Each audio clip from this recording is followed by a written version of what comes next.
This morning, Detroit welcomes NFL Commissioner Roger Goodell ahead of this year's draft. In a matter of weeks, college football stars will flock to the D to see if their dreams of playing in the big leagues can come true. It just got started. Let's go ahead and listen in. It now has a small army of more than 100 content creators capturing all the reasons visitors should visit the 138 communities that make up Southeast Michigan. Claude has emphasized to the executive committee and to me that there is still more to come with Operation Metro.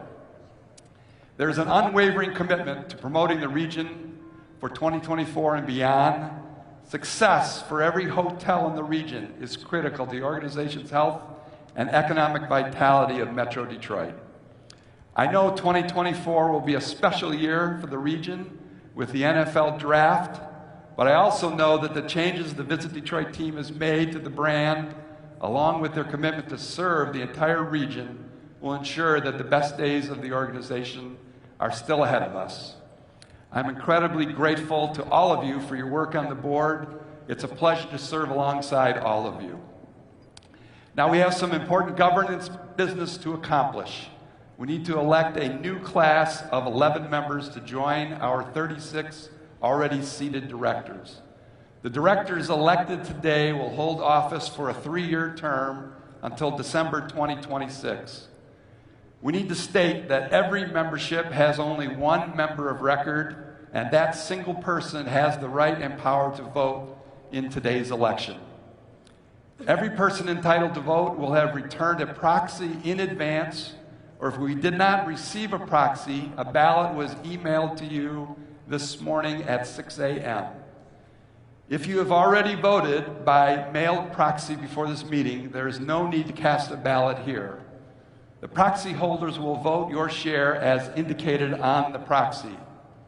Mr. David Bargamian, General Counsel for the DMCVB, has been appointed to act as the teller and inspector of election for this meeting. Mr. Bargamian will formally announce and communicate the results of this election within 5 days. So now, I would like to introduce Christina Lovia George, President of Lovia George Incorporated, who will present the recommendations of the nominating committee. Other board members who served with her on the nominating committee are myself, David Lorenz, Elliot Broom, Michael Montree, and Michael Wright. Now please help me in welcoming Christina Lovia George.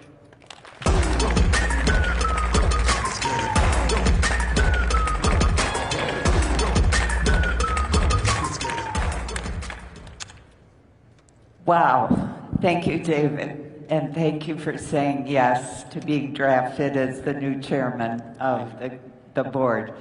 And welcome to all of you. We couldn't build this destination without you, so thank you. On December, yes, give yourself.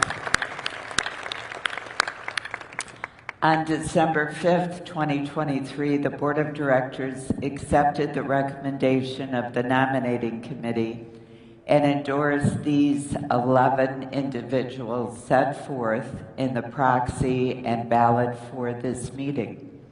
The nominees include the following, each of whom serves as a director: David Coulter, Oakland County Executive; Matthew Cullen, Principal and Chairman, Jack Entertainment; Ryan Friedrichs, Vice President of Development, Related Companies; Antoine Garibaldi, President Emeritus and Distinguished University Professor at the University of Detroit-Mercy; Mark Hackle, Macomb County Executive; Anthony Holt, Chief of Police, Wayne State University, Go Tartars; Alicia Jeffries, EVP, Chief Marketing Officer, Detroit Pistons; Patricia Moradian, President of the Henry Ford; Michael Murray, Vice President and General Manager, WXYZ TV; Chad Newton, Executive Director, Detroit-Wayne County Airport Authority; and Nia Winston, President, Unite Here Local 2024. So the Bureau bylaws require that any Visit Detroit member may nominate a candidate by submitting a petition to the chairman or president by this past November 1st. No such petitions were received. Accordingly, the nomination for directors closed, and there are no other candidates standing for election other than the board-endorsed slate. Thank you, Christina, and the nominating committee for undertaking such an important task. The balloting polls have been open since 6 a.m., and a copy of the ballot was emailed this morning. All ballots received should have been filled out and returned to the polling place digitally. If you have not submitted your ballot, please take a moment now to submit it. All right, election polling is now closed.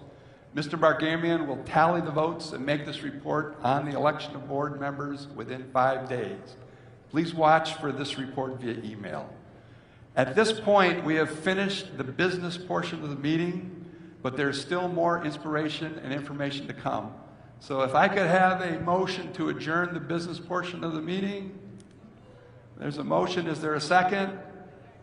All in favor of adjourning our business meeting, please say aye. Aye. We are adjourned. Thank you very much.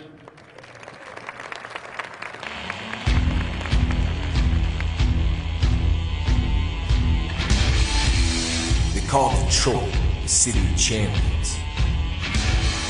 It's a place where the best come to play, and where big dreams become reality. We're the titans of the industry, kings of the jungle, and OGs of the ice. Whether you're Detroit by birth or by choice, it means something. Never afraid to stand out or break away from the pack. Detroit is bond, kinship, a commitment to moving the chains without forgetting where you've been. We're a city of many voices, united in one pride. We stay hungry. We live to compete. We always change the game. We are Detroit, and we're officially on the clock. Now it's our time to shine, and we're putting the whole world on notice. So let's huddle up, Detroit, and get ready to take the field.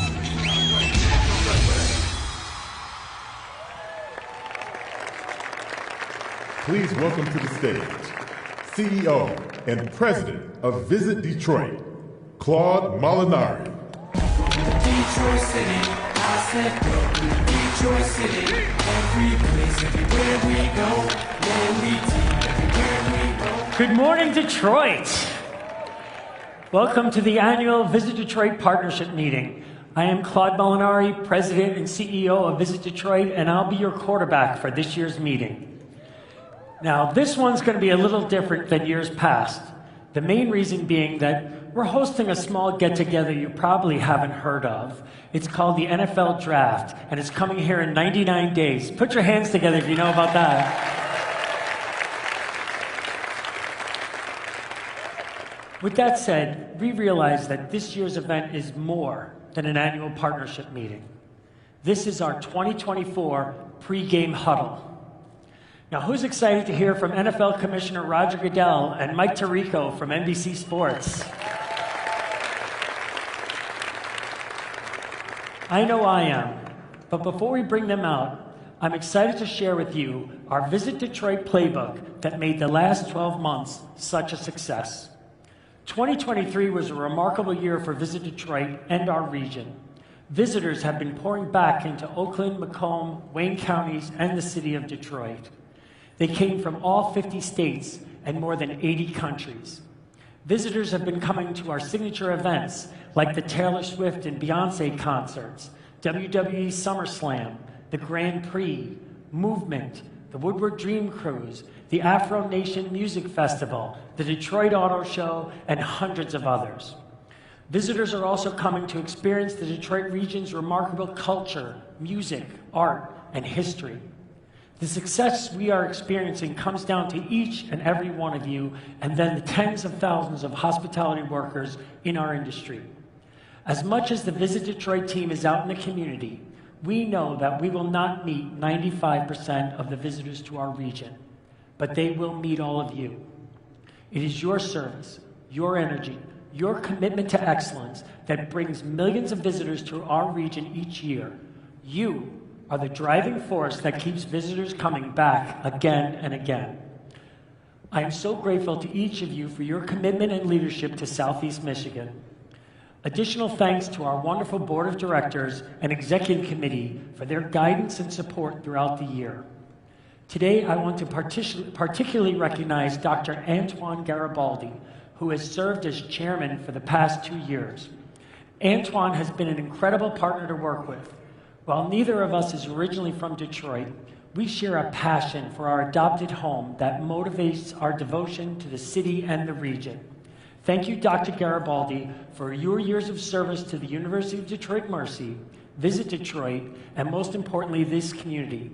Please join me in giving a round of applause to Dr. Antoine Garibaldi.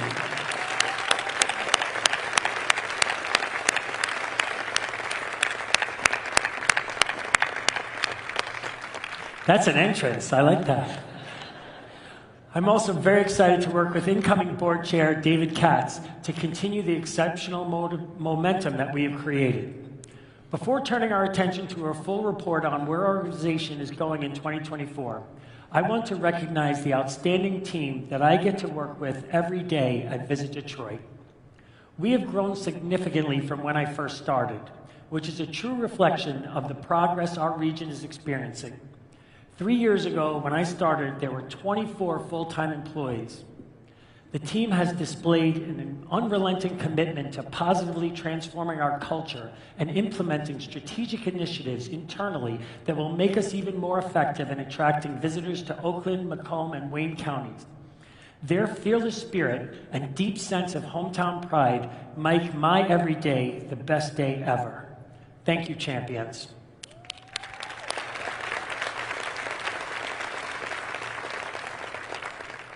Visit Detroit's core mission of attracting visitors, meetings, conventions, and events has never been more critical in the future of our state. It is not just about the large economic impact that our industry provides. Visit Detroit is at the forefront of our state's commitment to attracting and retaining talent that will put Michigan firmly on a growth trajectory. Through strategic relationship building with the state of Michigan, the Michigan Economic Development Corporation, and other businesses and civic organizations, Visit Detroit has positioned itself as a leader in our state's drive to retain and attract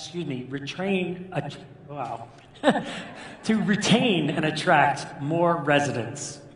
We are helping to create a virtuous circle of upward growth by building a community that people want to visit, which in turn is a community that people want to live, work, and invest in. And that creates a place where more people want to visit. The key message that we are sharing with state leaders is that it starts with a visit. Understanding where we are going requires us to reflect on where we have been. Founded in 1896, Visit Detroit is the first convention and visitors bureau in the world. So we know a little bit about record keeping and history. And I'm thrilled to say that we made history once again, as 2023 was a record year for hotels in the Detroit region. In November, the Detroit region passed $1 billion in lodging revenue for the first time in our 128-year history.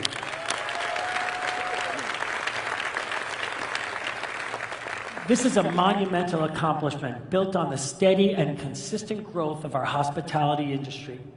Achieving this milestone requires a combination of multiple positive conditions. First, we have to have the number of hotel rooms that can support large enough visitation to the region. The supply of our hotels has grown significantly over the past 15 years, and we now have just over 45,000 hotel rooms to support our guests. I do need to mention we are making aggressive and strategic efforts to increase our downtown hotel capacity, which is critical for attracting larger events. Second, the demand needs to be there. If we simply added supply, but the interest in visiting Southeast Michigan stayed flat, then we wouldn't be seeing these numbers. Instead, we have seen strong occupancy rates throughout the year, even though we have added thousands of new hotel rooms since our record visitation of 2018.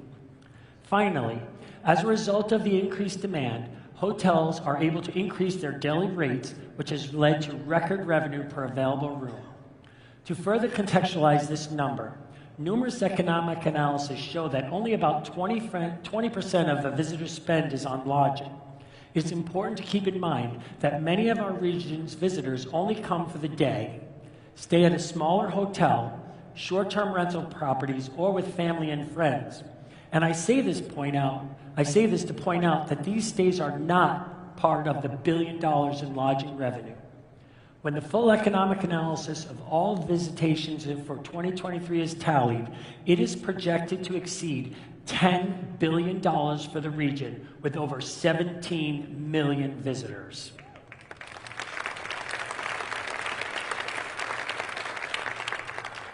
The average visitor to the Detroit region spends $557.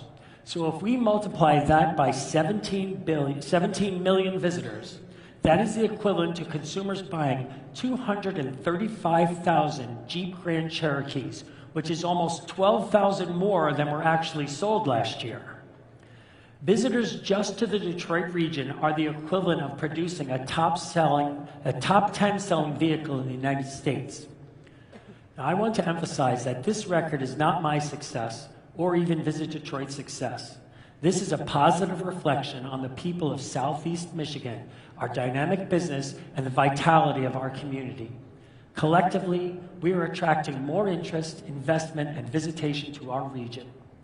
All of this positive momentum is also being felt by the businesses of Southeast Michigan and the more than 445,000 people in Oakland, Macomb, and Wayne County who work in a job supported by hospitality and tourism.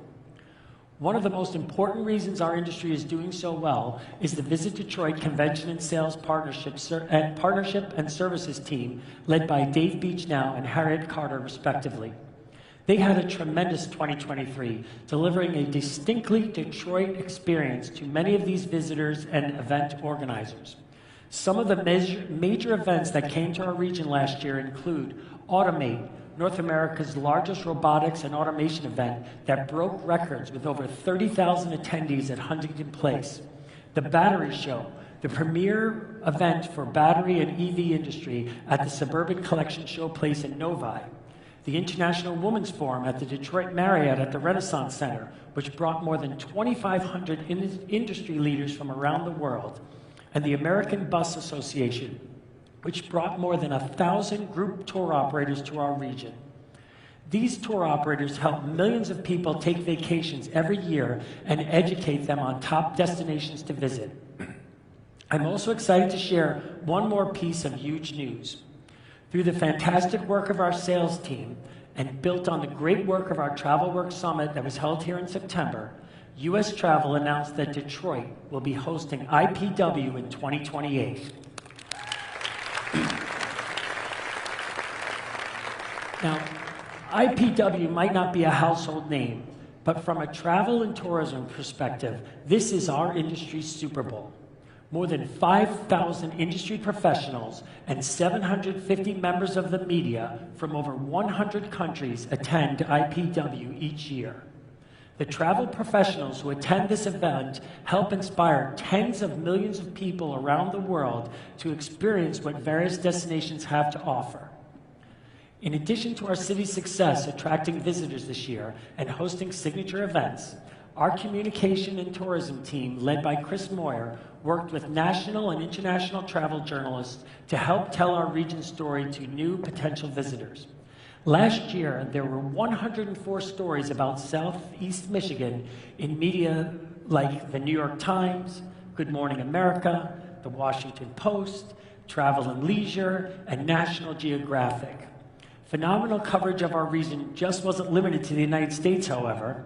Our communications team is responsible for stories being placed in the UK, Ireland, France, Belgium, the Netherlands, Germany, Austria, Switzerland, Japan, Norway, Sweden, Finland, Denmark, Turkey, Mexico, Brazil, and of course, our friends from across the river in Canada.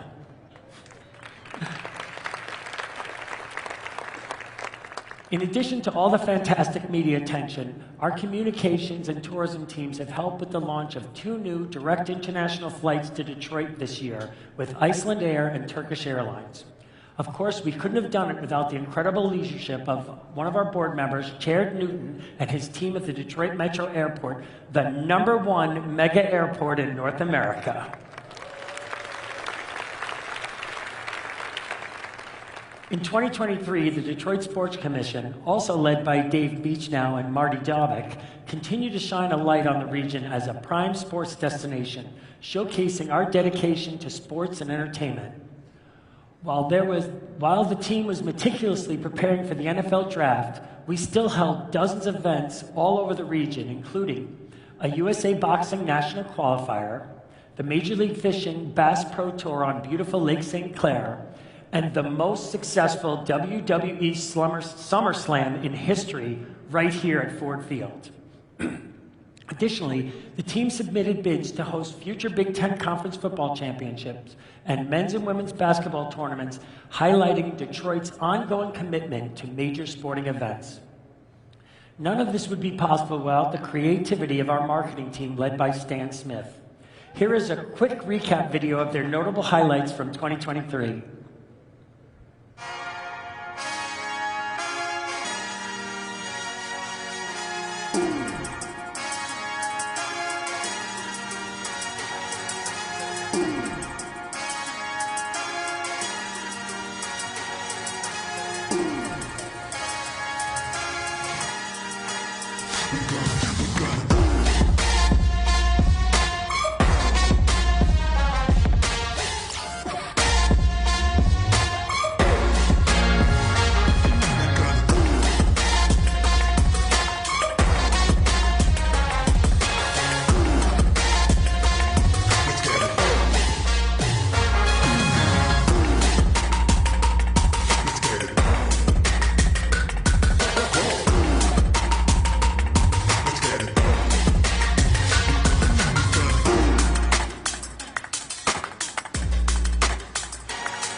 Tell you about a super fly city with amazing food, dope music, great shopping, and much more. My second home, you know what it is. The D, Detroit.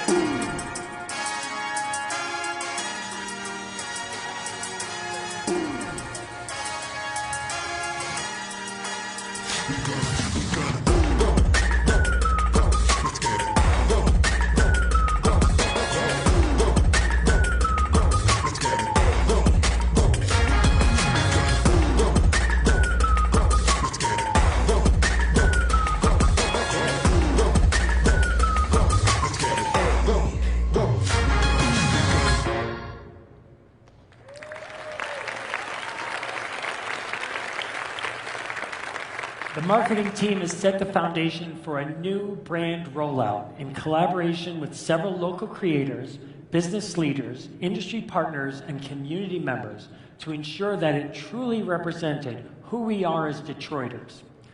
To capitalize on this momentum, they also launched a new advertising program for our partners to take advantage of through Tempest and Destination Signal Services.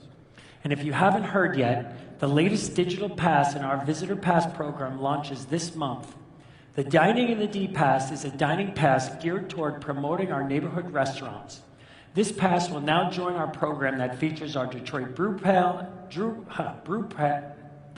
Trail, Explore Detroit Pass, and our Detroit Pizza Pass.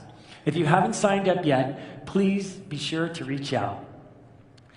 Each of their strategic efforts are designed to reach even more potential visitors as we work toward our goal of attracting 25 million visitors to the region by 2030. To achieve that goal, we needed a new, bold message that will help change the narrative and perception of Detroit. Our new way forward speaks from a place of strength, passion, and determination, reminding the world that when we ride, the world rides with us. To remind them that cars wouldn't be cars, music wouldn't be music, and your world wouldn't be your world without Detroit. This new brand direction reintroduces Detroit to a new generation of travelers everywhere, while zeroing in on attracting travelers from major travel markets such as Chicago, New York City, Washington, D.C., Atlanta, and Philadelphia. Here's a sneak peek of the new brand direction. For Detroit, the city of contrasts, looks toward tomorrow, confident that its great goals will be gained through the vision, cooperation, and energy of all its people.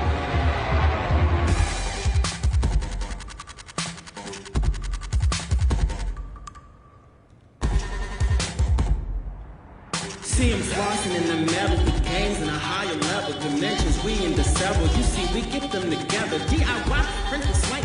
Bang, slate. Show up when he's saying he wasn't always his way back. Brown boy, slanted eyes, bleach stained sweatsuit. Throwing water on me in the middle school. Only brown hair in my ninth grade. Hey, 13 walking in the streets of UK. Now maybe there's a lesson I've been given or some wisdom from the stories that I need to tell. And everybody's hoping and scraping their ambition. They could be something that's so sad. If I can be me, then you can be yourself. And I'm easy. If I would never change.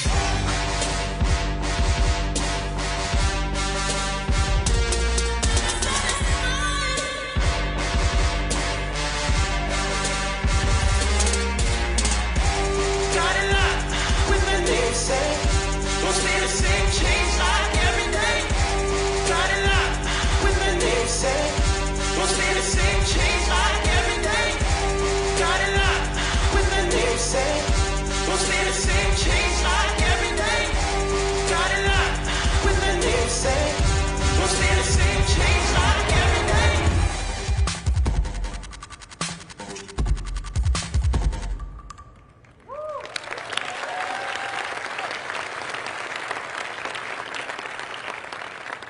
As you can see, our new brand voice is fearless, and our stance is unapologetic. When Detroit moves, the world moves. We are a city constantly transforming the world through music, art, and innovation. For those that move to their own beat, they know that Detroit is the place to be. We are exceptionally proud to promote Detroit as a premier regional destination. There are 138 cities, towns, and villages in the Tri-County area with more than 4 million residents. We want visitors to spend their out-of-state money in each and every one of these communities. We now have a brand that will put Southeast Michigan on a new level as inbound travelers plan their trips for the year.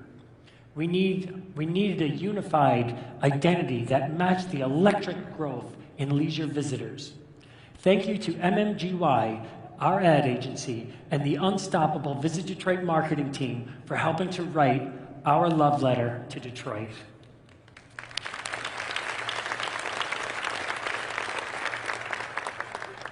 People come here because we are the birthplace of American innovation. Where else can you ride in a Model T, visit Edison's lab, and see how our city put the world on wheels? People are also coming to Detroit because we are leveraging our automotive legacy to become the leader in global mobility. Ladies and gentlemen, we have just opened the first EV charging road in North America right here in our backyard. It is important to remember that when more people come to the region, more people fall in love with our city and our story. They spend their money here. They decide to move here. They decide to start a business here.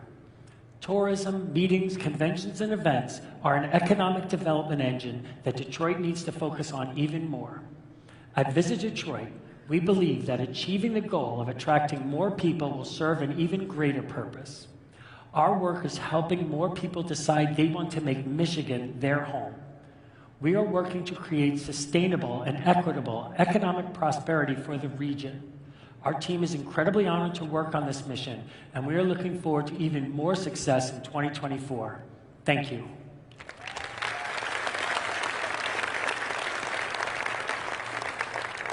Now, for what you've all been really waiting for, I'm thrilled and pleased to introduce our MC for today's event, Mike Tirico.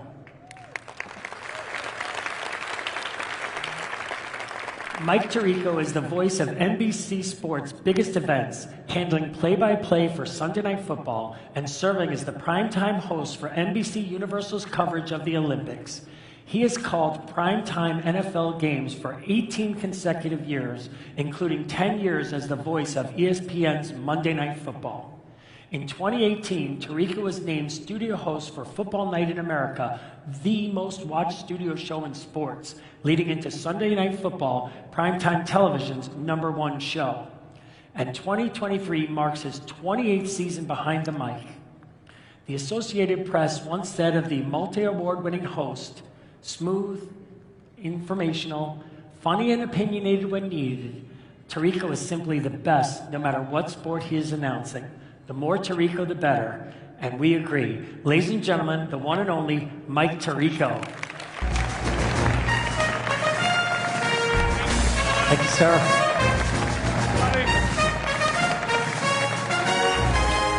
Hi, folks. Good to see everyone.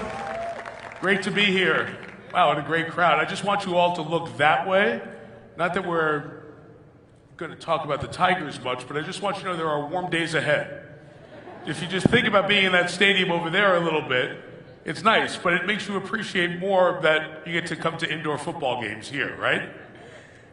So good to be here, and what a great time to be not only a Michigander, but to be in downtown Detroit and to just feel the energy and passion. I don't know, by show of hands, how many people were down here Sunday? I can barely hear you because your voices are still gone for many of you. What an experience, and what an opportunity to celebrate so many good things about Detroit, about the Lions franchise, and about what we have ahead. I think the next hour or so will be fun. We're going to talk about so many things that are ahead for the city and for the Lions and what next week will bring as well. But you didn't come here to hear me talk. We're going to have a fireside chat. There's no better day to have a fireside chat than it was 2 below as I got in the car in Ann Arbor this morning. The Commissioner of the National Football League is here, and you can very easily say, without any qualifiers, one of the most influential people in global sports. And it's great to be able to share his expertise and thoughts with everyone here. Roger Goodell became the Commissioner of the National Football League in 2006, followed a true legend in Paul Tagliabue, and has taken the league to places no one, I think, could have even imagined back some 17 seasons ago. And the great part of that is Roger Goodell knows the National Football League from the very beginning. He got in at a very entry level within the company and has risen to the top and has taken the National Football League to a place where it may be the top entertainment value and in terms of consumption, top entertainment entity that we have in American professional sports. I could give you his resume, but I'd rather you listen to him. So please welcome the Commissioner of the National Football League, Mr. Roger Goodell.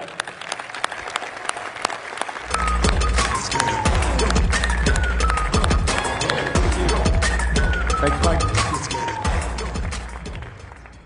Nice timing to come to Detroit. Just wait till you win a playoff game and show up, right? Yes, it is. It's great to be here, and I can even dress up in my Lions gear, so that's good. There you go. Yeah. Duly noted, right? Wow, I know you during the playoffs are keeping an eye on every game and everything that's going on. You were in Buffalo for that game on Monday, but I know you were keeping an eye on what was going on here Sunday. Just as you watched it come through the TV, other than the commentary, what impressions did you get of watching the playoff game here at Ford Field and the Lions' first playoff win in 32 years? Well, you know the great thing about television, you know this, the crowd makes such a difference, right? The enthusiasm, the energy of that crowd comes through the television set. So as I'm sitting there, I could feel the passion, I could feel the excitement, I could feel the pride of everybody in the stadium, and it just was off the charts. And I happen to have a niece who was here because her husband is a huge Detroit Lions fan. So I got him a couple of tickets to come to the game, and they were texting the entire game, just off the moon. Best event I've ever been to in my life. And it was just fantastic. So that's for you. So. And we will hear from him later, but congratulations to Rod Wood, team president of the Lions and CEO. He'll join us on the stage, but Rod and the entire Lions group that's here, front office, sales, the business side, the football side, a lot of hard work went into the enjoyment of last week and beyond, so congrats one and all.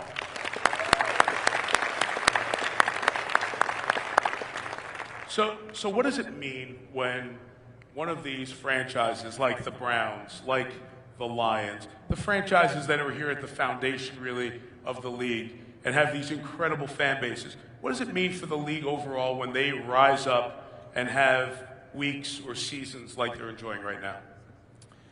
I think it's special when that happens with the founding club, and when it happens after so many years of frustration and disappointment. It makes winning so much better, doesn't it? It's, right? It just makes it special. I'm not saying you wanted to go through those years. I get it. But the reality is that the league has never been more competitive than it is today.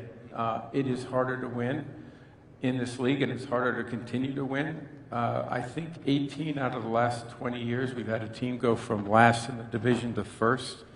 I think we have 6 new playoff teams this year, which is about average. To have that kind of competitiveness, I think, is great for the product and great for the fans, ultimately. And it's hard on teams because it is so hard to win in this league. And so to have the Lions in this case, or the Browns that had a great season, to have that kind of success after those years that are frustrating, it's rewarding. It's great. I mentioned it a bit before I brought you up on stage. You've really watched this league grow in a very unique space as you got started at a lower level in the NFL. The lowest level, Mike. Tell the story, please, if you don't mind. Pardon me? Tell the story, if you don't mind, about your start in the league office. Well, when I was going to college, I always wanted, for some reason, I had picked out I wanted to work in the league office for Pete Rozelle, the commissioner. I admired him. I thought he was extraordinary. I loved what he did. I studied everything about him. And that really began in high school. When I was a senior in college, I wrote a note to my father that said 2 things I want to do to make you proud. And second, to be commissioner of the NFL. He probably laughed out loud when he got it, by the way. And rightfully so. I think there's been 8 commissioners since the beginning of the league, and 3, one still going, hopefully, from 1960. So it was a little unrealistic, but I really, fortunately, just wanted to be part of the league. And I sent my letters everywhere. I have 53 rejections from NFL entities, as clubs in the league office, some of which are my bosses today. And so I have those letters, I keep them.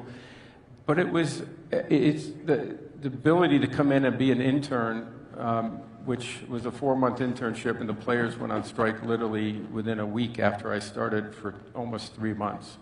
So I thought it was going to be an odd internship, but as it turned out, it was a great opportunity for me to learn and understand and get some exposure. And it doesn't happen without a lot of hard work, but it really happens mostly by people giving you opportunities. I had great mentors, Pete Rozelle included, Paul Tagliabue, so many people that have given me that level of support or that opportunity to really get to this opportunity that I have today, which is an honor and a privilege. Do you still marvel at what the power of the league can mean to areas, states, cities? When you look at Green Bay, I mean, how in the world is that the home of a professional football franchise, and it's the home of one of the most successful ones as well? Do you still truly step back and appreciate the power the league has beyond the 9 or 10 games, regular and preseason, that the team may host? I do, Mike, and it's actually evolved over the years. It's interesting because I always saw the power of what a team does in a particular market and how they rally around that team and the influence it has and how it brings people together. I don't think anybody can bring a community together like NFL football. But what I'm seeing now is what it also means in society, beyond just the home team fans, is the platform and the influence the NFL has. I'll go back to 9/11. Everybody in the sports industry waited to see whether the NFL was going to come back the first week or the second week. What was the appropriate thing to do?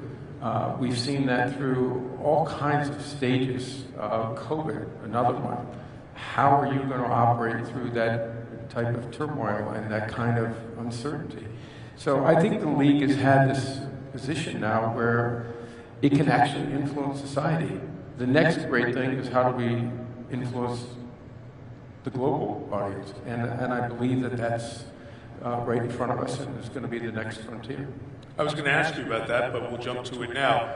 National Football League plays, obviously, in England, a couple of different markets in Germany over the last few years. Brazil, for next season, is on the docket. What are you seeing as you step back and watch the growth of the international reach of the NFL? Just tremendous potential. Our London games, we've had 3 last year, 2, I think the year before, and 2 in Germany last year, 2 in Frankfurt, which sold out in a matter of seconds. We could have sold 4.5 million tickets for those 2 games. Wow. And those are Germans, those are not expats. I mean, we work hard to try to get to the fans in that marketplace. And the same when we play in the UK. So the interest in our game is really extraordinary. We reach most of our fans like we do here in the States through media. That's continuing to grow at double-digit rates. We're 25% up in each of those 2 markets, UK and Germany. And so I believe that we will be a global sport. I don't think we're where we want to be, but we're going to continue to play games. We'll continue to play in new markets. Brazil is our new market for this year, but we already have 38 million fans in Brazil. And so our job is to now, how do we make it 100? And how do we keep growing? And that's the effort that we want to take on. And I believe the way they're reacting to the game, that the potential is clear. They want more and more and more football. And it's our job to try to serve that up. And many teams over the last couple of years have created specific connections with countries, which is just building fan bases by, you may show up in one country and see Dolphins jerseys or Lions jerseys. These partnerships are another way to advance the connection. Absolutely. And one of the great things about the fans, UK, if anyone here has been to the game, the number one thing that jumps out at you is you'll see a jersey from every team. It's the fan base is very diverse. They're there to enjoy football. They'll obviously support their team when they're there, but they come anyhow. They want to be part of that game. And so we allow our teams to make that connection and build that fan loyalty to a specific team. And I think it will continue to foster that growth. So your visit wasn't because of the playoffs or the Lions winning the division or anything like that. This was it is not part of the script. No, it's not. Right? You earned it. I did ask the commissioner on opening night in Kansas City where the script was going to lead, because that was the joke last year that the league is scripted. You watch how this damn sport plays out, you just can't believe it. If there was a script, if I tried, you would reject it, right? The way these things turn. The draft was the headline event that we were going to discuss when we knew you would be here with us, and it just really becomes a perfect fit with the Lions' success this year. Let's go back to the history of the draft, and we both are old enough to have experienced the draft in a hotel in New York. And what was the vision to take it out of New York, out of a hotel and then Radio City Music Hall, and take the draft on the road? Well, Mike, it was really interesting. So we believed that taking it out of New York and taking it on the road would be terrific. It's one of those things you balance when you've had success. So the draft was doing incredibly well in New York. It was sold out. It was Radio City. Audiences were growing. And everyone asked me when I said, let's do this, well, why? It's already successful where we are. And it's something that happens that is what I would call a cultural conflict. There is innovation versus tradition. And so you want to build on that. So for us, and for me in particular, I believe we got to keep growing. We have to keep believing that we can get better and expanding our game. We were reluctant to do it because we were in the #1 market. What happened was Radio City actually created a spring holiday show. And they said, we can't have the draft until June. And I said, now's our time. We left. And that was it. We haven't been back, and I'm not sure we will be back. Doubtful we will. And the reality of Chicago took it and did it for 2 years. And everybody has built on that success, taken it and created their own brand of the draft, their own style, their own approach that actually highlights the incredible assets in that community. And I think that's what makes it come to life. Having the fans so much more a part of it, having hundreds of thousands of people out there when you walk out there is just, it's mind-boggling to see it. And it's because you share it with the fans. And so that's the key to me. Share the game with the fans. When people ask me about what's the success point of the NFL that you look back at, I bring up the draft because it is truly nothing. There is no action. There is no ball. There's no clock. There's no. Let's not go that far, Mike. Well, it's you coming out on stage and introducing. I know, that's what I was talking about. but it's almost must-see TV, and it has an energy that really connects, and taking it on the road has elevated that energy. So as you go back to Philadelphia and Las Vegas and Kansas City last year, and Nashville was incredible. What is it about how it crosses into the cities and really takes almost a unique cultural tone? It connects with the host cities to give a little bit different version of that same event. Well, right from the beginning, even when you're bidding for the draft, the #1 thing for us is to try to tell you, do it your way. We want you to do it Detroit style, right? We want you to show what Detroit fans, and the passion and the community and the downtown, if that's where the location is, and let people understand what Detroit's all about. And you won't get a bigger platform. Our draft here will probably reach 60 or 70 million people over the 3 days. There are not many opportunities to do that outside of a stadium. This is going to be where everyone's going to see the people and the places that make this community special. And that, to me, is the beauty of it. And so, to me, my encouragement to all of the leadership and the people who are organizing this, and there are so many that do an extraordinary job, is to do it your way. And I'm sure it'll be a great success if you did. And to that end, there's a true benefit for the local businesses. Sometimes a big event comes in and the local businesses are not embraced and supported. And I know from the work the Detroit Sports Commission has done and everyone here at Visit Detroit, that's a big part of what this event is going to be. And that includes a lot of the great minority-owned businesses, which helps connect with the ethos of the league. And look, most of the players, a high percentage, are African-American. And this league has not run from that. It has embraced, supported, and elevated that. And the support of the draft is another version of that exact thing happening. Absolutely. I think, diversity makes us better and stronger. And so we share this. Absolutely. We want to share this event with everyone, not just as people who come to watch it, but the people that work so hard to make it happen ultimately. And frankly, they benefit by bringing their business communities in. So it's called Business Connect, and it's an extraordinary program that allows us to get minority-owned businesses, women-owned businesses. We want to bring those businesses in and make it a part of our event and to give them that opportunity. And it's been extraordinarily successful on all our events. We do it at kickoff, we do it here at the draft, we do it at the Super Bowl. It's just part of sharing again and letting everyone have a piece of the success of the event also.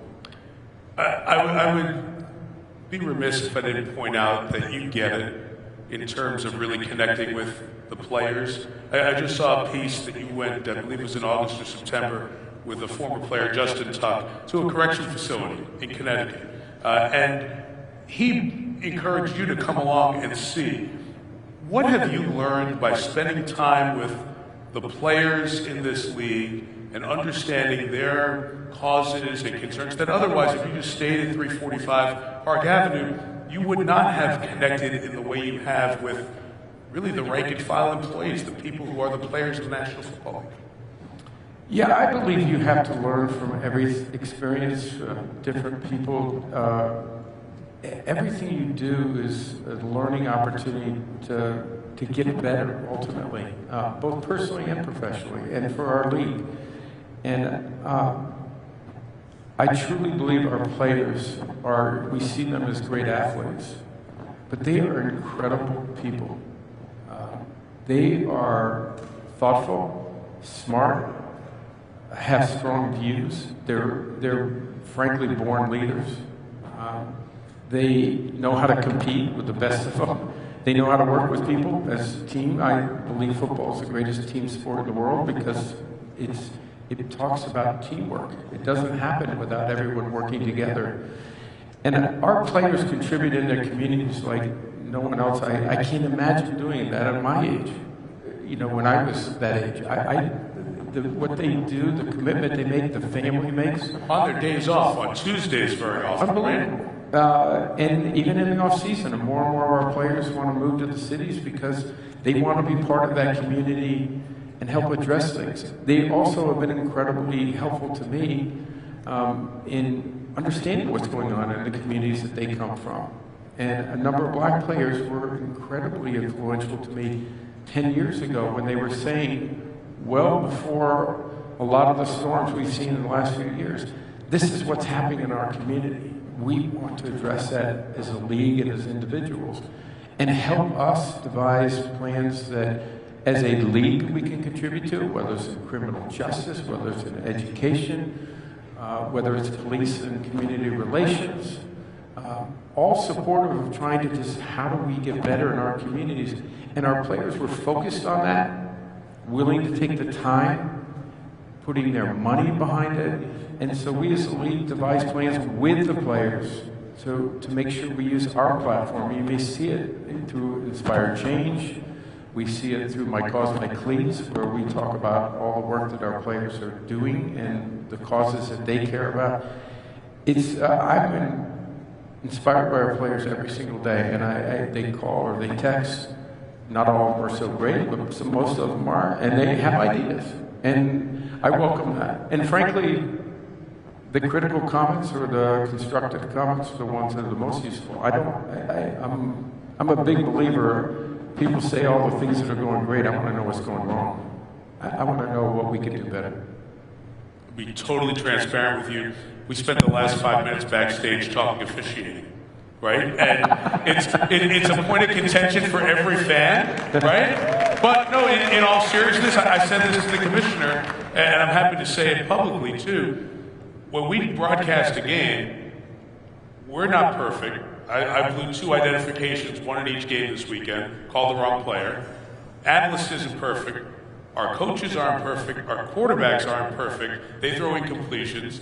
Running backs miss the hole. But we ask the officials to be perfect, right? The league works at it all the time to try to get it right. And that's the appreciation, I think, as folks involved in business and involved in community and involved in trying to get it better, either you say, it's not going to work, or you try to make it better. And I think at every level you guys do all of that. So bravo for all of that. Well, I think it's, listen, I'm proud of our officials. They do an extraordinary job. They aren't perfect. It's, they're making decisions out there in a matter of seconds. But what we've seen in a variety of circumstances this year, without getting into any specifics, is they get it right and they're still criticized.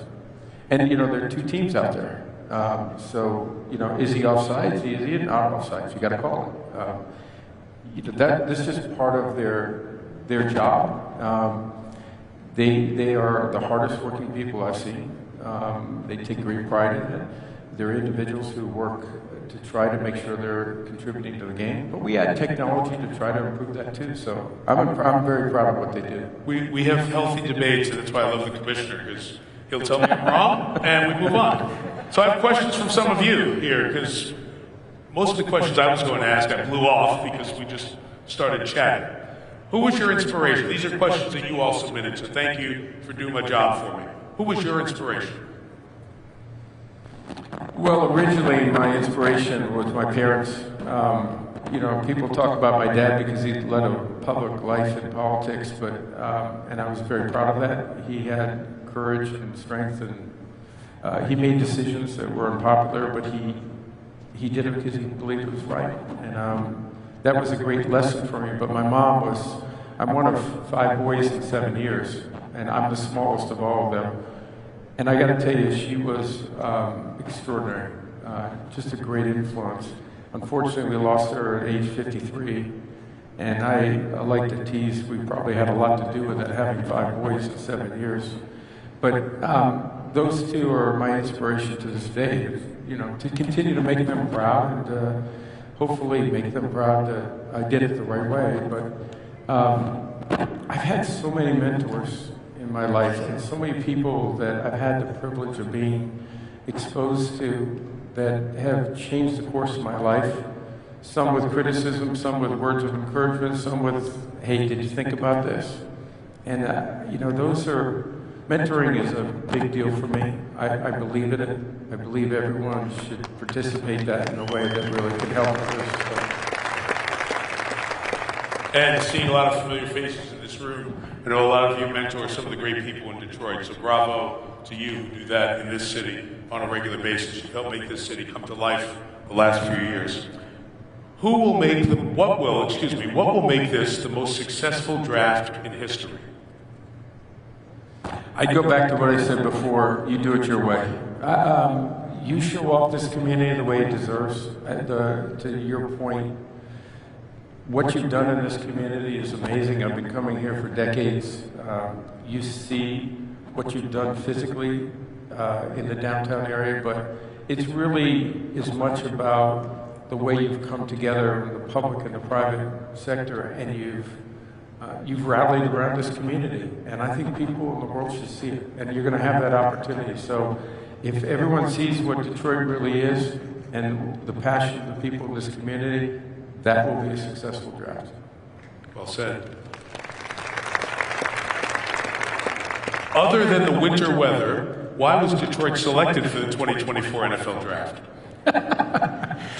You know, I've been always seeking to try to have a draft where it's also snowing at the same time. So that would be a cool moment, right? So it's happened in April before. It happened. I'm from Western New York, so believe me, I get cold and I get snow. I understand it. You know, I think it was really this can-do spirit. I give a lot of credit to the Detroit Lions. Rod, I think, has stepped back to do the next segment, but they believe that this community should be on the stage, and they pursued it very aggressively. They brought the business community together along with the public sector, and the leadership here has been extraordinary. And just a commitment to say we're going to do this, and we're going to do it in a way that is something you'll be proud of as the NFL, but also our own community. And we didn't hesitate. We thought this would be a great place for the draft, and we have no doubt about it. I'm going to jump off your list of questions for a second. Your wife Jane did a wonderful documentary, produced it on 4 of the amazing women who had seen so much of the history of the National Football League, and Martha Firestone Ford was one of the women involved. And I know that you are always so good about being fair to all 32 franchises and the ownership and the people and the teams, but I'm sure that it makes you feel good to see Martha, Sheila Fordham, the entire Ford family that has meant so much not just to this franchise but to the league, be able to enjoy not just what happened in here and this season, but also the draft being here in Detroit this coming spring. Well, I came here for a game earlier this season, and I didn't think I'd get invited back because when I left, you were 17 points down, as I recall. And usually I don't get a re-invite. As soon as I left, before I got to the airport, you were winning. So that's how great it was. But sitting at that game between Sheila and Mrs. Ford was a memory I'll take with me for a long time. I mean, Mrs. Ford's seen a lot of football. And one of the other women that my wife did that series on was Virginia McCaskey, who is 101 years old and has seen a lot of football. So sitting with them and hearing their perspective and how they look at the game and the knowledge they have about the game and the history was really beneficial to me. Two last questions. Do you foresee the Super Bowl returning to Detroit? Super Bowl 40 was held here in 2006. I don't know if they believe in that. What I'd probably say today is let's go kill the draft, and then we'll take that one on next. Gotcha. Good answer. What does the Lions' success this season and hosting the draft mean to the Detroit community from your perspective? Well, you're better to answer that, but I would say from my perspective, again, it's a tribute to this community. None of that happens without a lot of hard work. It's hard to win in the NFL. To have a franchise turn around the way you've turned this franchise around, and so many people deserve credit for that aren't here today, but will be here on Sunday. But the fans also deserve a lot of credit for that. Your loyalty and your continued passion for it. It's great that it's coming together. And winning is hard in this league. Getting drafts is hard in this league. And I think I mentioned to you at the kickoff game, one of the things I was most impressed about at the end of the season, all of our games are Sunday afternoon, and we have to reschedule those games Sunday night before.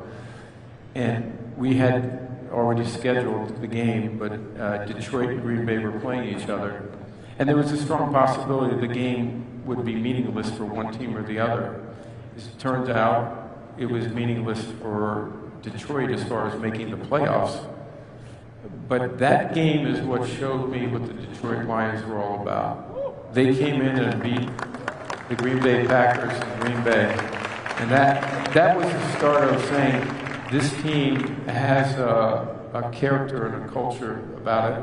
And we started the season with the Detroit Lions, and that was intentional. And it was all because of that game, in my view, of let's see how they do when they go play the world champs in Kansas City. And they went and won. And that was a statement game. So you guys have earned it.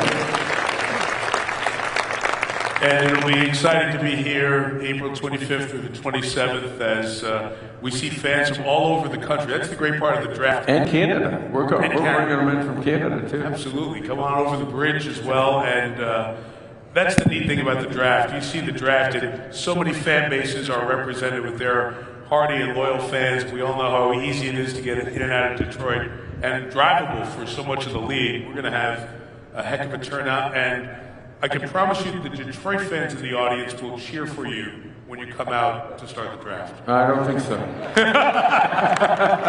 That's not part of the tradition. I'd be actually really disappointed if I hear that. So. Well, let me say that they should, because we all enjoy the National Football League on a regular basis on Thursdays and Sundays and Mondays, and a lot of it is the players, but so much of it is what the folks in the league office do on a regular basis that we don't see or think about. It's so nice how the right games show up at the right times, and you get to enjoy the NFL when you are with family and friends. And that has gotten there through a lot of work and a lot of vision from the league, starting with the commissioner. And it's always a pleasure to spend time with you. We are thrilled to have you here in Detroit. We look forward to having you back. Great to be here. Thank you. Commissioner of the National Football League, Roger Goodell. Thank you.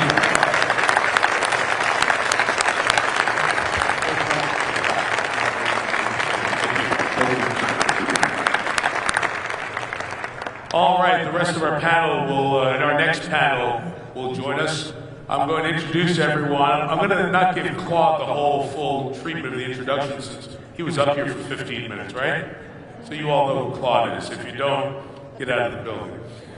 Alexis Wiley is one of the terrific people who's very inspirational and a big part of what is coming in the draft here this fall. She's the founder and CEO of Moment Strategies, a terrific strategic communications firm located here downtown, and is the co-chair of the 2024 NFL Draft Local Organizing Committee. She's going to come in and tell you about that, and that is a lot.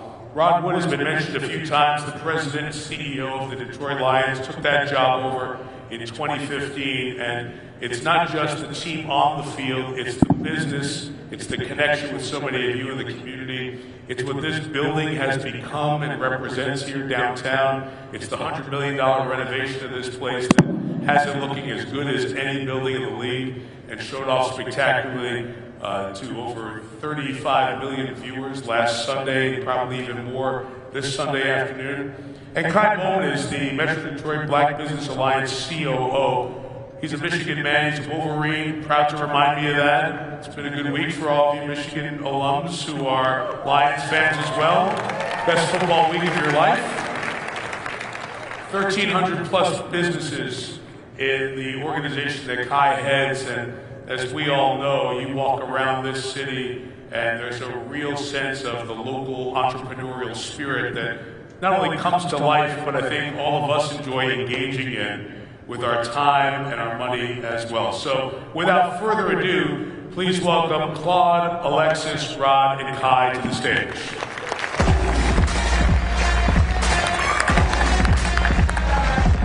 Matt. Sir.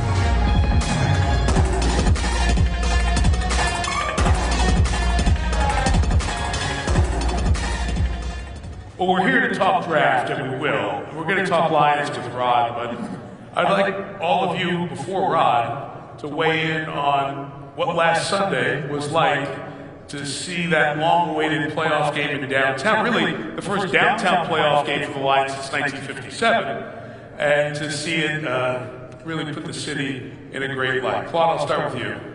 So with about 4 minutes to go, I turned to the chairman of my board, Mr. Katz, and I said, we're either going to be euphoric or devastated in 4 minutes, and it's going to make a big difference to the atmosphere at our annual meeting on Wednesday. So they won just because of the annual meeting, which I think is very nice to see. We appreciate it. I think when Jared got in the huddle, he said, Claude's got a damn meeting. Let's make sure that is in a good spirit, so let's go. You know, it was just the energy. I mean, every part of the city, you could feel the energy.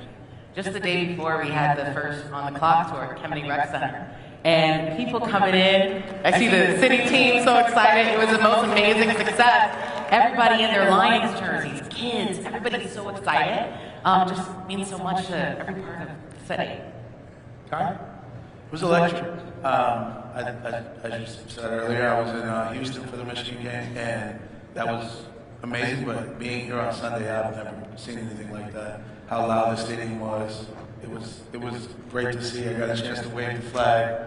It was a blast. Rod, for you and the organization, waiting a long time to see what it was going to be like to have playoffs in here. Did you take a moment to step back and take it in at all? I tried to. You know, it was amazing, and Dan mentioned this in his press conference, that an hour before kickoff, before the players didn't even come on the field, the stadium was completely full, and the energy was equivalent to the end of a game before the game even started. So that's when you really realize that this is really going to be a special night. I love the Jared Goff chants when the quarterbacks came out on the field. It was an amazing ending. I was a little bit like Claude, although I was more confident perhaps than he was. We were going to be euphoric after 4 minutes. And we've done that a lot, where we get the ball at the end of the game and put it away. And we did it again, and we were a little crazy in our booth when St. Brown caught that pass. So it was awesome. And I'm looking forward to another one on Sunday. I think it'll even be bigger and better. We'll talk more about the Lions and all of that here in a little bit. I did text a friend of mine who's the executive with the Green Bay Packers as the game was going on, the Dallas game, and it was up on the screen. I said, you are not going to believe the video I'm about to send you. Our feed in the booth was about 15 seconds ahead of the feed that was on the big screen. So we're preparing for the game. I'm sitting up there with Chris Collinsworth, and I see the Packers score a touchdown. I go, oh my God. So I just took out my phone and recorded the stadium watching and cheering. And I said it to one of the execs of the Packers. I said, you're not going to believe this, but the Green Bay Packers are being loudly cheered for scoring in Ford Field. It was a really cool thing to see. Those of you who are old enough will know that there are 4 teams left in the NFC. 3 of them are from the NFC Central. The old Central before we split into the North and South and East and West, because the Bucs used to be a division opponent for the Lions. Geography be damned. But this is pretty cool to have a couple of division rivals together. All right, Claude, I want to start with you because the real reason that we are gathered to talk after the meeting is about the draft and everything that comes with it. Let's just open the door to the regional and local impact of the playoffs, 2 games being here, which almost is kind of a tremendous runway for the impact the draft is going to have in, was it 99 days, 98 days? 99 days exactly. We estimate that we did a 2-year study. Every time the Lions have a home game, that's worth 10% boost in occupancy for all the hotels in the region. So having 2 home playoff games is going to be worth probably $20 to $22 million minimum for economic impact for our region. So, as soon as the Green Bay won their game, I reached out to my counterparts in Milwaukee and Green Bay, and I said, 2 words, 3 times. Thank you, thank you, thank you. And there are a lot of partners of Visit Detroit here in the room. So can you just take that maybe a step deeper to understand where that impact is felt for them and the impact that it has for the next year or 2 on their business, because this is income obviously you can't budget for, but now it comes in and gives you a whole different set of opportunities looking ahead at what the draft could possibly bring in the spring. There's no doubt there are 6 NFL cities within a 4-hour drive of Detroit. And Kansas City hosted 300,000 fans, and nobody was within driving distance of Kansas City. So we're really excited about what that can mean for the destination. And with a 60 million person worldwide audience and focused on all over downtown with drone shots and videos, we could never afford to have an advertisement like that. So it's going to be an incredible boost to our region. And I think having the NFL choose Detroit is an incredible validation of our destination as where tourists will want to come. I have to say, living in Ann Arbor, so being part of this community for 25 years, being an original season ticket holder here, to come on the air and know we had 30-some-odd million people who watched a drone shot take off to get both Ford Field, Comerica Park, and the scene of downtown as we welcome people on the air to a night Detroit, Michigan had been waiting for 3 decades to enjoy. I got a little chill. It was like really cool, because the one thing you see now when you watch the beginning of a game, and we were in prime time so often in the city this year, is how dang cool the city looks. Like, it just looks great.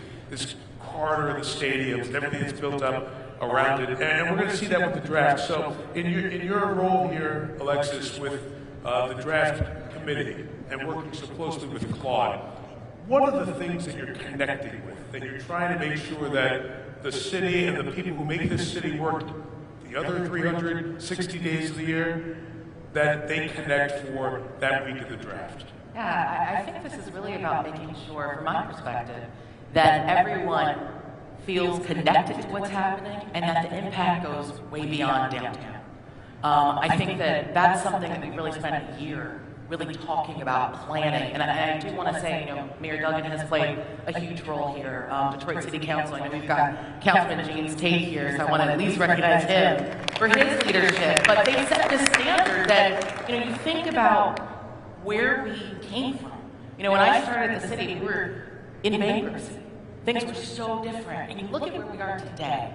This is something that everyone should be able to celebrate and participate in. And that's really what we've been really focusing on, making sure that the impact is broad and deep throughout the city and goes far beyond just this one weekend of the draft, but that everyone feels connected and involved. And excuse me for not mentioning your time as the Chief of Staff to Mayor Duggan as well. I was trying to get through all the bios. I could have taken a whole half hour with before up here, but I'm so glad you brought that up. The City Council as well. Great to see you here today as well. Kai, we mentioned what you do and the connection of the Black Business Alliance, 1,300 plus members of that.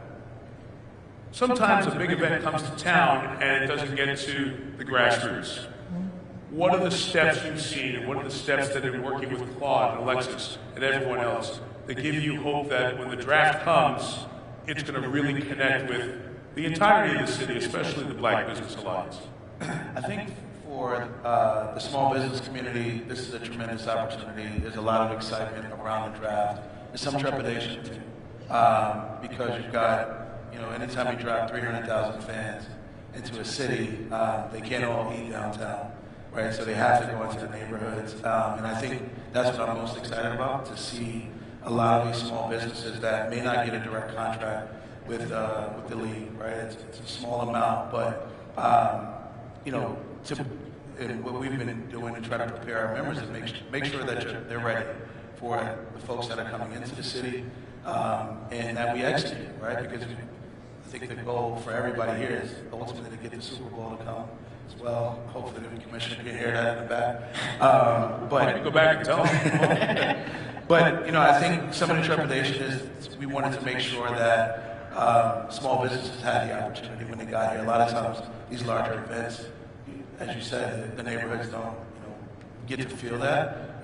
I think last year in Kansas City, somewhere upwards of $160 million was spent. I think there's some concern, like, how do I get a piece of that? And so we've worked with the local organizing committee, we've worked with the Lions, with the city to make sure that folks are certified, that they're prepared for this tremendous opportunity in front of them. That's awesome. It's great work, and the teamwork together, I think, will help that come to light. I have to be transparent with you. I'm honored to be a part of the Detroit Sports Commission. Claude's oversight and leadership of that group, Rod's participation. I don't know if you think this, Rod. I feel like the coolest part of it is all 4 professional sports teams, 3 ownership groups, because of the combo with the Illich folks, with the Tigers and the Wings, all have a seat at the table and all contribute and all work together, facilities, venues. It's really neat. You talk about the spirit of Detroit. The spirit of Detroit is in that room when we all meet. Can you take us back to how that conversation and vision became a reality that we'll see here April 25th through the 27th with the draft? Yeah, it's many years in the making. We had bid, I think, 2 unsuccessful times on the draft. And as the commissioner said, that it's a competitive process, very much like trying to win a Super Bowl for a community.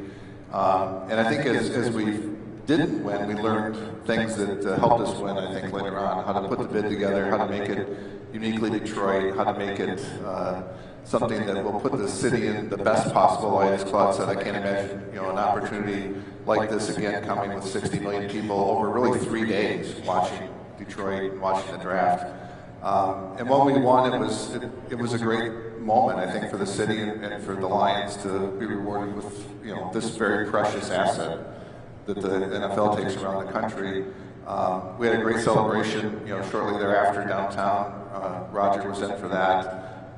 And I think that's a precursor to what we'll see. There were hundreds of people that showed up for that party. That's when we unveiled the countdown clock. So as it gets closer, it's even more exciting. In the meantime, we're trying to do everything we can to draft as late as possible. Because the more you win, the later you get to pick. And hopefully we're 32nd. That's right. There you go. Yeah, this is a unique January. It's been devoid of 9 letters that are often said in these parts. Mock draft. I haven't heard anybody talk about who the Lions going to take in the first round. It's great because, as you said, it might take a while, which is wonderful. Which means the fans just get to build for the hours of the draft for Detroit taking the pick, and that'll really be a great celebration. Claude, there's been so much energy around major sporting events in this area. I'd love for you, Alexis, to just share you from your perspective of Visit Detroit. Alexis, working on this committee in addition to when you were in the mayor's office, just how sports has been such a driver for opening America's eyes to the great story of rebuild that has happened in these many blocks down here. When the NFL chose Detroit, that was a great validation of our destination. Because when a brand like the NFL chooses you, that really raises the level of your accomplishments. And then we're able to translate that when we're trying to sell other venues, other sporting events, you know, to come here. Like, the NFL chose us. I mean, are you better than the NFL? I mean, you got to give us a chance here. And we've really translated that into some great successes, and I think that helped us acquire the NCAA Final Four.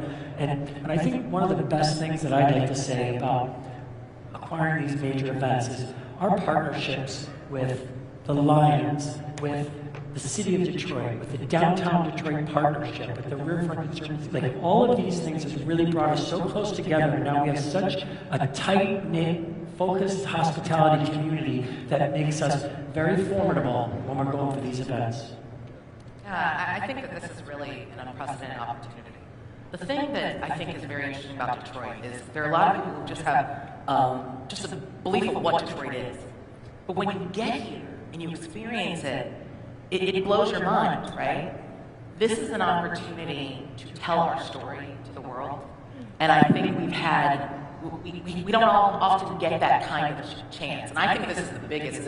In the 10 years that I've been really thinking about Detroit's brand and really in the space of communications, this is the biggest opportunity we have had in a decade to tell people what Detroit is about and have so many members of the national media come here for something good.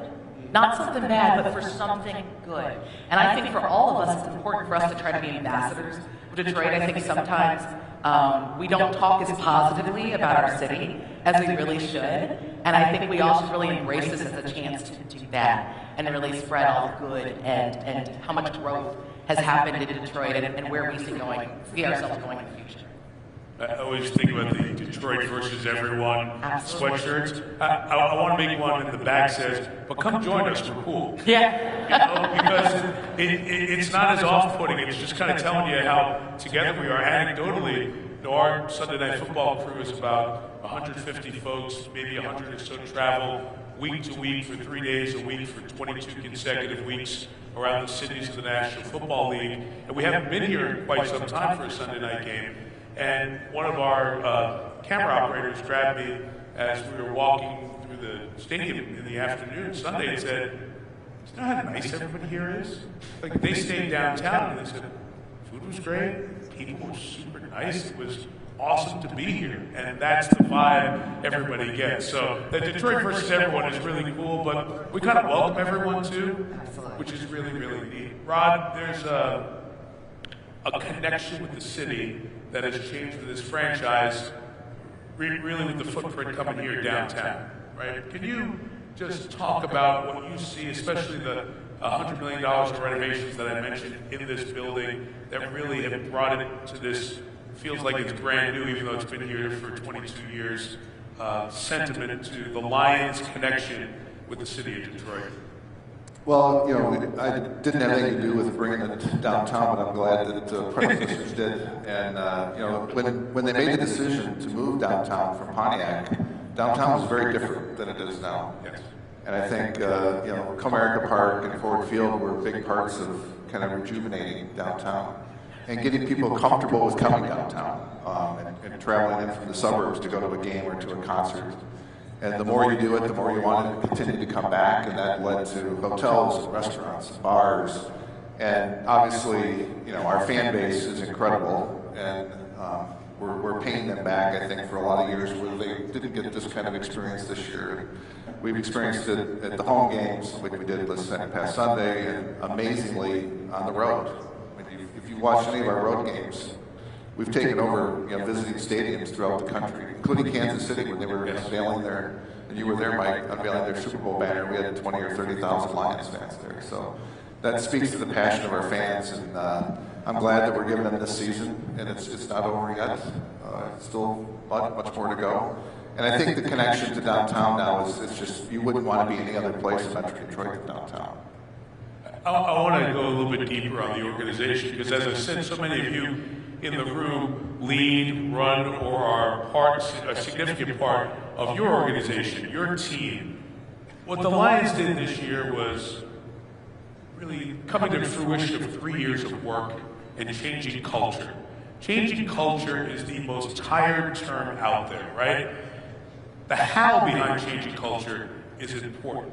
So as you, Sheila, the entirety of the leadership team have overseen this shift, what would you identify as a couple of the key things that you've learned about how to successfully change a culture to give it the best possible way to work? Well, it's first of all really hard. You hit on it. I think most culture-changing initiatives fail at the rate of about 90%. So it's very difficult to do, and it does start at the top. And I think you have to manage it, and you have to call out people who are not living your culture, and you have to bring in people who are going to embrace it. And that started with hiring Dan and Brad. We spent a lot of time before we interviewed and then ultimately selected the two of them, determining what we wanted in terms of a culture and trying to find people that lived it and would embrace it.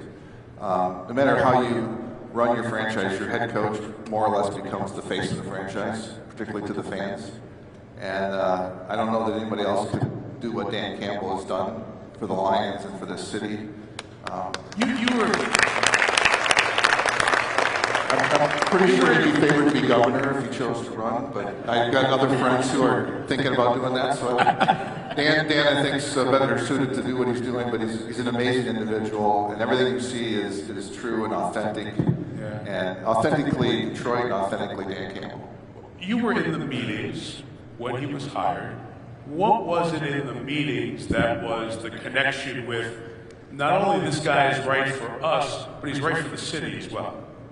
Well, I told the story, and I told it to you. I think you used it on air in one of the games. But when we were interviewing for the head coach and the general manager, the first round were all via Zoom, which is a very difficult medium to kind of stand out on.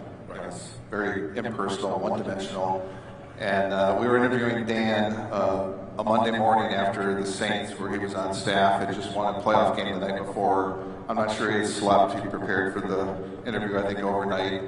And he put his face right up to the camera and he says, "I want this job," before we even asked the question.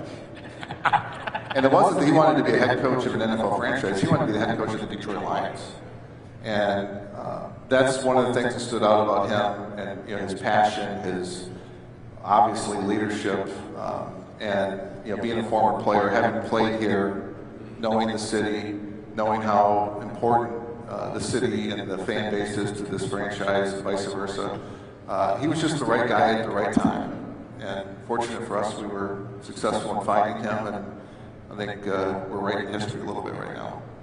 And you mentioned Brad as the general manager. What a perfect combination. Often those two, when they're not hired in the same combo, if you will, don't get along. These guys are great together, as good working relationships I've seen around the league, and that's credit to you folks for hiring the right way. Kai, I'm going to go around one more time here as we wrap up. The Metro Black Business Alliance is something that has had an impact for everyone in the room who may not have interacted with or might want to learn more about.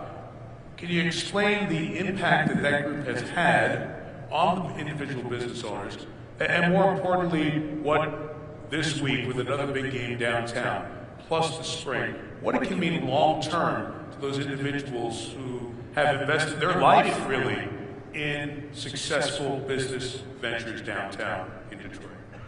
I think so. For the Alliance, this is the brainchild of myself, my colleague Charity Dean, who's our CEO of the Alliance, and a number of small business owners who felt like there was a void in the city of resources, support for the small Black business community, and the pandemic kind of exacerbated it. We saw it that there was a huge void, and so we kind of just tell a story with just two bad kids who were trying to figure out how to solve a problem for folks. But I think what we've done in the last 3 years is provide a home right? Community. We built a community of black business owners who are really just trying to figure it out, right? I think the term Detroit hustles harder for a lot of people. This is their hustle, right? And they're trying to figure out, just like you and I are, how to take care of their families, how to help provide jobs for other folks. And so when I think about the draft and what it means to our little community of black business owners, this is, to Alexis's point, one of the biggest opportunities that's existed in a really long time.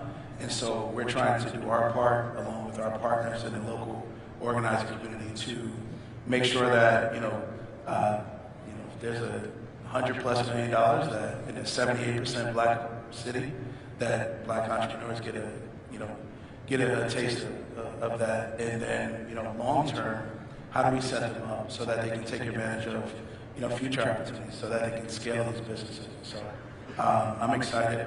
Our community is excited about what's to come. Alexis, one last point on the local organizing committee. We are Detroit-centric in conversation as well. We should be. But you also pointed out that this is a regional event as well. All the communities that touch Metro Detroit will be significantly impacted because we can't host that many people downtown. So if you could just share with everyone, because not everyone lives in the city limits here, how the draft is going to impact not just the city, but the Metro Detroit region as well. Yeah, absolutely. I think from our perspective, again, we're going to have people coming in from all over, right?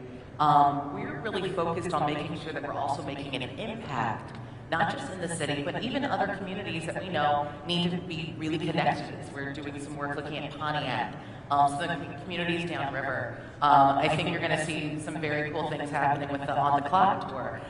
In addition to doing everything in Detroit, we're going to be working. Jessica Parker on our team at the City of Detroit has done exceptional work.